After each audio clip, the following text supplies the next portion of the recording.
तो अस्सलाम वालेकुम फ्रेंड, कैसे उम्मीद करता हूँ आप लोग अच्छे होंगे। तो इस वीडियो में बयान होने वाला है और रिएक्शन करने वाले हैं मुफ्ती अब्बास रजा मुरादाबादी वाले से कि लव मैरिज कैसे शादी होता है और क्यों टूट जाता है। तो फ्रेंड इसी पे आज तकरीर होने वाला है। तो फ्रेंड हम लोग वीडियो को करते हैं कंटिन्यू स्टार्ट। तो फ्रेंड हमने वीडियो को हम करते हैं कंटिन्यू स्टार्ट। हाँ, कई सवाल हमसे किए जाते हैं, तो लव मैरिज करना कैसा है। मैंने कहा मुझसे क्या जायज का फतवा लेगा इसमें क्या। मैं इस तरह के टॉपिक पे गुफ्तगू नहीं करना चाहता, लेकिन तकलीफ होती है, ये बातें कानों तक आती हैं। मैं एक मशवरा देके जाना चाहता हूँ। हमने बहुत से लव मैरिज देखे, लेकिन लव मैरिज के 3 महीने बाद 2 महीने बाद या तो लड़कियों की राशें फ्रिज से निकाली गई हैं, या ईख के खेत से टुकड़े उठाए गए हैं, या नदियों से बोरियों के अंदर से लाशें निकाली गई हैं। क्या हुआ, क्यों मारी गई? ये तो वो लेके आया था ना जिसने कहा था जमीन पे कदम नहीं पड़ने दूंगा, पानी मांगेगी तो जूस पिलाऊंगा, तो कहेगी तो आसमान से तारे तोड़ लाऊंगा। तेरे बाप की औकात है तू आसमान तक चला जाए। सही बात है, सही बात। ये ख्वाब तुमने दिखाए लड़कियों को, उन्हें बहका करके बाप का बागी बनाया। 4 दिन के बाद जब वो घर में आई तो उसे लगा कि ये तो कहता था तेरे लिए तारे तोड़ लाऊंगा, आज इसे बात करने की फुर्सत नहीं। तो उसके दिमाग में बात आती है शायद इसे मेरी जगह कोई और पसंद आ गया। यहीं से झगड़े शुरू। 4 महीने नहीं गुजरते या तो शोहर मरता या बीवी मरती है। वो जवान सुन, तुझे बाप ने बड़ी हसरतों से पाला है। तेरी पैदाइश पे माँ के भी कुछ ख्वाब थे। जब तू पैदा हुआ था माँ ने तेरे पैदा होते ही कहा था कि बेटे के लिए चांद सी दुल्हन लाऊंगी। बाप ने कहा था ऐसे घर से बेटी लाऊंगा कि दुनिया देखेगी मेरे घर की बहू को। बहू तलाश करना ये बाप का हक है, ये उसका एक शौक है, उसकी खुशी है। ये उसकी जिंदगी की आखिरी खुशियां ना छीनना। ये जिंदगी 4 दिन की, माना कि तेरी मर्जी के मुताबिक लड़की नहीं होगी। आज बाप कहता है ना बेटे मैं चाहता हूं तेरा रिश्ता वहां करूं, तो वो कहता वो लड़की मुझे पसंद नहीं है। क्यों भाई? तो वो कहता तुम्हें क्या पता। अपने बाप से कह रहा है तुम्हें क्या पता कौन सी लड़की अच्छी होती है। जिसके 60 साल गुजर गए उसे नहीं पता, और जिसके दूध के दांत नहीं उखड़े ये बाप को पढ़ा रहा है। तुम्हें क्या पता कौन सी अच्छी होती है। उसे पढ़ा रहा है जो रग रग से वाकिफ है, और जिसने खुद जिंदगी एक 40 साल औरत के साथ गुजार दी, उससे कह रहा है तुम्हें क्या पता।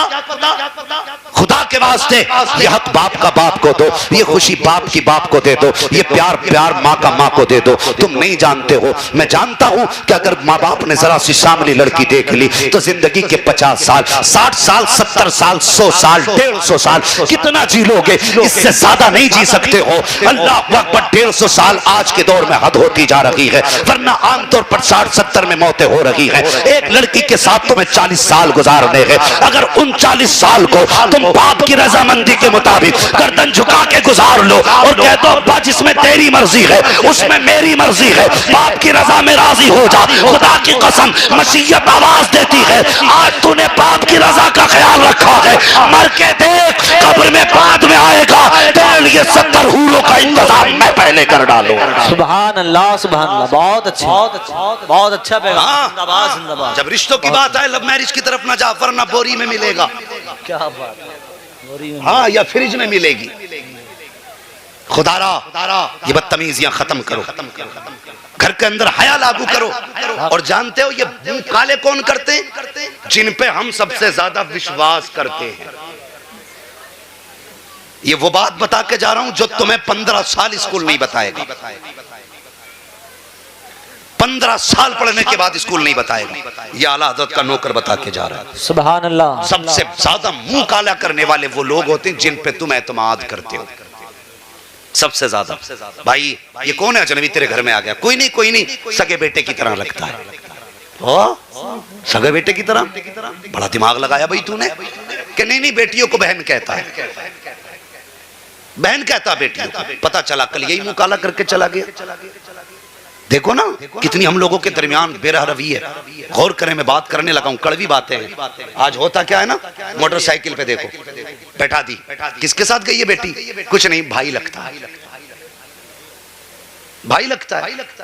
वाह जी, मोटरसाइकिल की सीट कितनी बड़ी है, कितना भी बचना चाहो तब भी बदन टच हो सकता है, कितनी भी एहतियात करो तो बदन से बदन लग सकता है। और तुमने अपनी बेटी को एक गैर महरम के साथ ये कह के बैठा दिया कि मुंह बोला भाई है, बहन कह के आवाज देता मुझे अब्बा कहता है। तेरी अक्ल इतनी परवान चढ़ गई कि तूने उस पे इतना एतमाद कर लिया। और मुझे बता तो सही, तेरी अक्ल ज्यादा है या आमिना के लाल की अक्ल ज्यादा है? तू ज्यादा अच्छा सोच सकता है या मेरे हुजूर के फैसले बेहतर हैं? खुदा की कसम, सारे जमाने की अक्ल को एक पल्ले में रखो, मेरे मुस्तफा की अक्ल के करोड़वें हिस्से को दूसरे पल्ले में रखो, तो सारी दुनिया की अक्ल मिलके हुजूर के अक्ल के करोड़वें दर्जे के बराबर नहीं हो सकती। और अपनी बेटी को गैर महरम के साथ मोटरसाइकिल पे बैठा करके ये कह के भेजने वाले तेरे भाई लगता है, तुझे शर्म आनी चाहिए। मुझे बता तो सही, इस्लाम तो ये कहता है कि सगे भाई बहन एक बिस्तर पे बदन से बदन मिला के नहीं बैठ सकते। मुझे बता, जो इस्लाम सगे भाई बहन को एक बिस्तर पे बदन से बदन लगा के बैठने की इजाजत नहीं देता, वो तेरी बेटी को अजनबी की बाइक पर पीछे बैठने की इजाजत कहां से दे सकता है? नारे तकबीर, नारे रिसालत, मसलके आला हजरत, मजहबे इस्लाम, अजमते मजहबे इस्लाम। सुभान अल्लाह। समझोगे तो मिट जाओगे हिंदी मुसलमानों, तुम्हारी दास्तान तक भी न होगी दास्तानों में। हाँ, और घरों पे कंट्रोल करो, दुनिया हंस रही है हम पे। अभी एक बड़ी बारगाह में जाना हुआ, मैंने देखा वहां मर्द कम औरतें ज्यादा। हाँ, इतनी भीड़ के पैर नहीं रख सकते आप। दूर से फाता पढ़ो निकल लो, यही बेहतर है। हमने इसे असले ईमान बना रखा है। खुद साल में एक बार जाकर मजार पे, बीवी 4 बार जा रही है, 4 बार जा रही है। दुनिया हंस रही है हम पे। मौलाना भेज दूं? क्यों? चादर मानी थी। क्यों? तूने पहली बार नजर मानी, ये चादर लेके पहुंचेगी? अपना दुपट्टा संभाल ले, अल्लाह तुझे चादर का सवाब अता फरमा दे। सुभान अल्लाह, सुभान अल्लाह। बहुत अच्छा पैगाम जी। मुझे जाना पड़ेगा मौलाना। क्यों जागी भाई? कि बेटे की पैदाइश पर मैंने पतीला बोला था। ओ भाई, उनके नाम पे खिलाना, दरवाजे के आगे खिला दे, उनके नाम से दुनिया के किसी कोने में खिला दे, अल्लाह मजार वाले को उसका सवाब अता फरमा दे। सुभान अल्लाह। हैं, लेकिन साथ जा रहे आप, घुमाने लेके जा रहे हैं। और वहां जाके देखो वो भीड़, वो तमाशे। मुझे बताइए, मेरे हुजूर ने फरमाया जमीन पे सबसे अच्छी जगह मस्जिद है। इससे भी अच्छी जगह कोई हो सकती है? बोले सारे लोग। कोई ये ना कहे हुजूर का गुंबद खजरा। बात वो नहीं है। तैबा ना सही अफजल मक्का ही बड़ा जाहिद। हम इश्क के बंदे हैं, क्यों बात बढ़ाई? बात वो नहीं। पाकीज़ा जगह मस्जिद है। लेकिन मुझे बताइए, जो इस्लाम मस्जिद में नमाज के लिए, अल्लाह की इबादत के लिए औरत को जाने की इजाजत नहीं देता, वो मजहब मज़ारों पर गैर महरमों की भीड़ में औरत को जाने की इजाजत कैसे दे सकता है? सही बात। अगर किसी की बेटी मस्जिद में चली जाए नमाज पढ़ने, पूरा गांव तमाशा बना देगा। ये प्रधान की बेटी मस्जिद में थी, नमाज पढ़ने गई, उनने तो हद कर दी। मस्जिद में नमाज पढ़ने चली जाए तो शोर हो जाता, तेरी मजार पे चक्कर लगाए तो पता ही नहीं चलता। कुछ दिमाग से भी सोचा करो। अगर इस्लाम मस्जिद की इजाजत नहीं दे सकता औरत की इज्जत की बका के लिए, तो मजार पे जाने की इजाजत किसने दी? बेटियों को घर में रखो, इन्हें मुस्तफा का दीन सिखाओ, हुजूर की सीरत सिखाओ, कनीज़े फातिमा ज़हरा बनाओ बेटियों को। मैं अर्ज कर रहा था, मौला कायनात मौला अली का दौर है। मुझे मालूम है ज्यादातर मेहनती लोग हैं, मजदूर लोग हैं, किसान लोग हैं, और सुबह जल्दी उठ के जाना। मैं बिना वक्त ज़ाय किए गुफ्तगू कर रहा हूँ, बस कुछ देर और बर्दाश्त कर लें। इंशाअल्लाह मैं घंटे भर में बात खत्म कर लूंगा। घंटे भर में, अब से घंटे भर नहीं, अब से 10 मिनट इंशाअल्लाह। जरा कह दें या रसूल अल्लाह, अल्लाह सलामत रखे। हाँ, और एक बात मैं बता दूं, अपना मिजाज ये नहीं है कि अमीरों की महफिल अच्छी लगती है। अपना मिजाज एक ये है कि हमें तो आशिकों की महफिल अच्छी लगती है। सुभान अल्लाह। आशिकों की महफिल अच्छी लगती है। मैं नहीं कहूंगा कि हाथ उठाए कौन सुनना चाहता है, वो हाथ उठाए जो नहीं सुनना चाहता। और मुझे पता है कि जितने आके बैठे सब हुजूर के इश्क में आके बैठे। क्या बात है, क्या बात। मुझे कौन सी मोहर लगवानी है आपसे? मोहर तो हुजूर ने ले ली ना, जिन्होंने अपनी महफिल में बैठा रखा है। जिसे चाहा दर पे बुला लिया, जिसे चाहा अपना बना लिया। ये बड़े कर्म के हैं फैसले, ये बड़े नसीब की बात। वाह वाह वाह। जितने आके बैठे मेरे बुलाए से तो नहीं आए, और ना मेरी औकात में बुलाता तो आता। मैं तो इतना जानता हूं, अगर अपनी बात करूं ना तो बंदा 5 मिनट नहीं सुनेगा। लेकिन हुजूर की बात है, खुदा की कसम इन बच्चों को देखो जिन्हें बिस्तर पे होना चाहिए था, अभी ये जलसे में बैठे हैं। आखिर क्या इन्हें नींद नहीं आती? ये आम बच्चों की तरह नहीं, ये भी आम बच्चों की तरह है, लेकिन हुजूर का इश्क है जो सोने नहीं दे रहा। सुभान अल्लाह, वाह वाह। हुजूर का प्यार है जो बच्चों को जाने नहीं दे रहा है। वो हुजूर का इश्क है ना, जब उतरे तो चेहरे देख के नहीं उतरता, अगर वो उतरे तो पत्थर के जिगर में उतर जाए। क्या बात है, सुभान अल्लाह सलामत रखे, बस थोड़ी देर बर्दाश्त करें। और हुजूर ने मजदूर की कितनी इज्जत बढ़ाई है, कितनी इज्जत बढ़ाई है। बात याद आ गई तो ये भी कह जाऊं, कह दूं इजाजत हो तो। है गेहूं कटने लगे कि नहीं? अभी कितने दिन लग जाएंगे कटने में? 15 दिन के बाद लग है जी। बस बात सुन लो, याद आ गई। हाँ बात सुन ले, एक हंगामा महशर हो तो भूलूं उसको, सैकड़ों बातों का रह रह के ख्याल आता है। हाँ कुछ जमींदार लोग हैं ना, तो अभी कुछ दिन पहले लॉकडाउन गुजरा, तो जो मजदूर पेशा लोग थे ना बेचारे, ऐसे लोग जो रोज कमाते थे रोज खाते थे, तो वो जमींदारों के घर जाके कहते थे आज गन्ना नलवा लो हमसे, आज ईख कटवा लो हमसे। सही बात। प्रधान तुम्हारे गेहूं हम काट आए, तो प्रधान यूं करके बैठा, नहीं जब बताऊंगा तब जाना। और उसमें भी कुछ जालिमों ने हुजूर की उम्मत पे ये जुल्म किया कि मजदूरी आमतौर पे अगर 500 थी तो लॉकडाउन में लोगों ने 200 रुपए में लोगों से काम कराया। शर्म आनी चाहिए, हमने किसी की मजबूरी का फायदा उठाया। मैं कहता हूं गुलामी खत्म हो गई, लेकिन मिजाज आज भी बाकी है, आज भी बाकी है। किसी की मजबूरी का नाजायज फायदा ना उठा, वरना अल्लाह क़यामत में एक एक बाल का हिसाब लेगा। सही बात है, एक एक बाल का हिसाब। अगर मजदूरी 300 की कराई है तो 300 दे, मेहनत 500 की है तो 500 दे। अल्लाह अकबर। और देख तुझे क्या लगता है मजदूरों का कोई नहीं होता है, कमजोरों का कोई नहीं होता है? तू जमींदार है तो आज तेरी सब सुनेंगे, इनकी कोई सुनने वाला नहीं। खुदा की कसम क़यामत का मैदान लगने न दे, खुदा की कसम। जब यही मजदूर खड़े होंगे कहेंगे मालिक इसने उस दौर में जब बच्चे भूखे थे हमसे 500 की बजाय 200 में काम कराया था, उस दिन इनकी आवाज इतनी ऊंची हो जाएगी कि अमीरों की आवाजें गलों में दब के रह जाएंगी और इनकी आवाजें बिजली की तरह कड़केंगी। और रब फरमाएगा बोल मेरे बंदे, मुझे मेरी इज्जत की कसम है आज एक एक बाल का हिसाब पूरा किया जाएगा। इधर मजलूम बोलेगा, उधर रब बदला दिलाएगा। आज तेरे साथ 4 खड़े हैं, क़यामत में कोई खड़ा नहीं होगा। याद रख मुस्तफा भी उतर जाएंगे जिधर उनके गरीब उम्मती चले जाए। सुभान अल्लाह। नारे तकबीर, नारे रिसालत, नारे हैदरी, मसलके आला हजरत, उलमाए अहले सुन्नत। सुभान अल्लाह, सुभान अल्लाह। हुजूर की बारगाह में एक मजदूर आ गए, मेहनत कश थे। ओ भाई मजदूर को इज्जत दिया करो, इसे हकीर ना समझा करो, इसे इज्जत की निगाह से देखा कर।